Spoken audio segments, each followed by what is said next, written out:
નાનપણમાં તહેવારોની કંઈ અલગ જ મજા હતી ને વેકેશન પડતું ને મામાના ઘરે જતા ને એને મસ્ત ખાતા પીતા ને મોજ કરતા.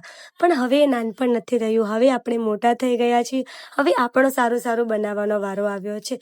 તો મેં વિચાર્યું લાઈ આજે બનાવું મૈસૂર અને ઢોસા. મૈસૂર બનાવવા મેં લીલા કાંદા, લીલા લસણ બધું મતલબ જે સામગ્રી જોઈ બધી ફ્રાય કરવા મૂકી દીધી. ટામેટાની પ્યુરી એડ કરી અને જ્યાર સુધી તેલ છૂટું ના થાય ત્યાર સુધી એને બરાબર ફ્રાય થવા દીધું. પછી બધા મસાલા નાખ્યા સ્વાદ અનુસાર, જેમ કે મરચું, મીઠું, ધાણા એવું બધું. અને પછી આ એક મેં સ્પેશિયલ મસાલો બનાવ્યો છે. બધા મસાલા મિક્સ કરીને એ મસાલો એડ કર્યો અને પછી બોઇલ બટેકાને ક્રશ કરીને મેં અંદર નાખ્યું અને એને બરાબર મિક્સ કર્યું.